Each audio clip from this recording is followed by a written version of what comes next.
What's up, guys? NBA Talk. Here with the last video of the night. Atlanta Hawks versus Golden State Warriors. The Golden State Warriors are playing without Kyrie. Not Kyrie Irving. Curry. Stephen Curry, boy. Um, this was a very interesting matchup. It was a very close matchup as well. Both teams playing good defense, passing the ball. That's the thing about the Hawks and the Golden State Warriors. They play like almost identical to each other in a lot of ways. Passing the ball, playing good defense, good shooters. They have good shooters like from Al Horford can shoot. Paul Millsap can shoot. He can shoot from three. Bazemore can shoot three. Culver, one of the best 3-point shooters in the game. Well, not this year though. He's dropped off. T can shoot. Cephalosha can shoot. They got Tim Hardaway Jr. to shoot, even though they're not using him enough. Scooter can shoot. And it's pretty much Atlanta Hawks is almost identical to Golden State Warriors, but the Golden State Warriors are just doing it way better. The players fit the right system in this one. They know how to play.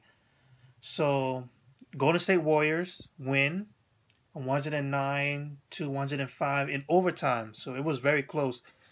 But thanks to the clutchness of Klay Thompson, it was just complete effort from this team. By the way, the Warriors are the first team to make the playoffs in February this early. They're the fastest ever to make the playoffs. So congratulations, and they did it without Curry. But it also shows how much Curry is needed. Don't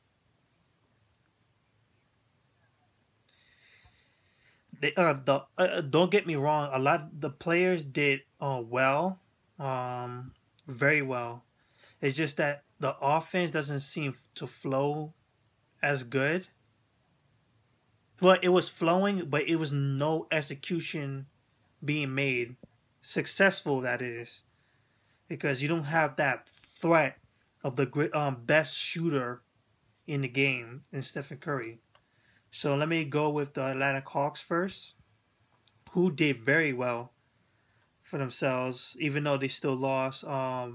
Bazemore had 15 points, 9 rebounds. Millsap had 19 points, 7 rebounds, 4 assists, 4 block shots. He's one of the biggest pickups of last year's offseason.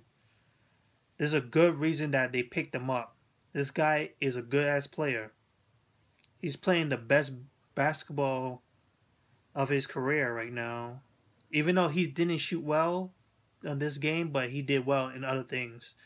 Al Horford, 17 points, 9 rebounds. Kyle Korver, 11 points. 3 out of 6 from the three-point line.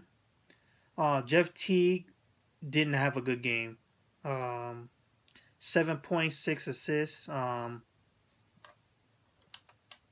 It was just not a good night for him. You have Scott giving you 11 points, and then you have Scooter, who plays more minutes than Jeff Teague, and with 17 points and 9 assists. Something tells me they're gonna trade Jeff Teague no matter what by this offseason. They're gonna get rid of Jeff Teague and put Scooter in the starting lineup. Just the way how this looks. They got Heinrich as a backup, and he's a good shooter. So they don't really need Jeff Teague in this. They're probably gonna get rid of Al Horford too, even though he is a good player. He is a good player. I will give him that. He can spread the floor too. But dang. So let's go to Golden State. Harrison Barnes, 12 points, 8 rebounds. This is pretty much the norm. He's consistent. He knows how to put up 10 plus points every night. He doesn't have to put up so much, just enough to make a big impact, and he does that a lot. He takes shots that make a huge impact, like going on a stretch. This guy's good at it. Draymond Green, of course, doing what Draymond Green does. He does the little things.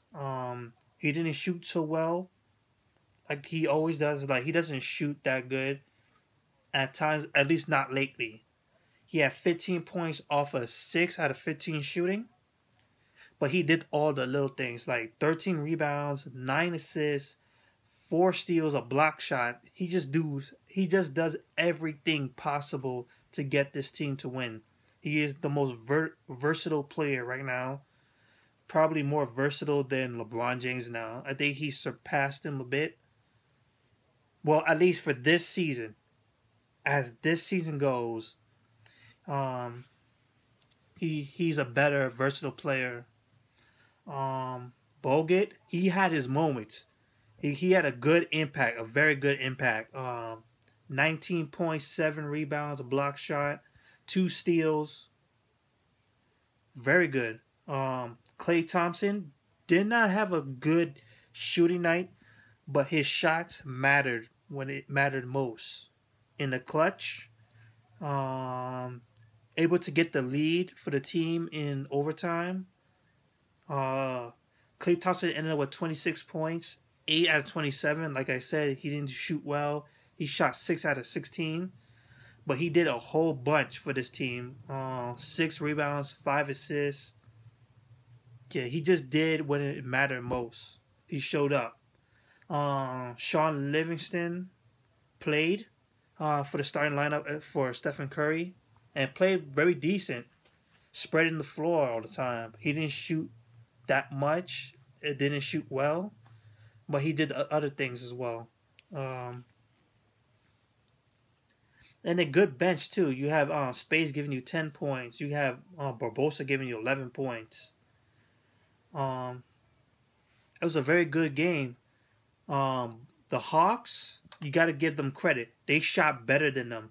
They shot from 3-point range better than them, 36%, to Golden State's 33%, 46% overall against Golden State Warriors, 39%.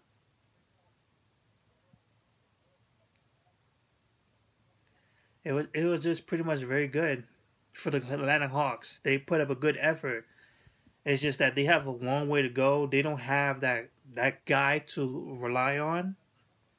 Hopefully, they could get someone in the free agency, point guard maybe, because I think they're almost build a core strong enough to make the Eastern Conference Championship. Of course, last year they were in the Eastern Conference Championship, but just they don't have that factor. They don't have that guy that could put them over the hump. They don't got those players that can do it for you when it matters the most. When like crunch time, clutch time, they don't have that guy. It's probably going to take a while before they get someone. Hopefully they can keep this core. If they're going to get rid of Jeff T, get rid of him. If they're going to get rid of Al Horford, then get rid of him. Get someone out of him. All of those two. And hopefully you get a valuable replacement for him. Golden State, undefeated at home still. 43 wins. Without Iguodala, without Stephen Curry. This team's on fire. So that's it for me. Last game of the night. So until then, peace.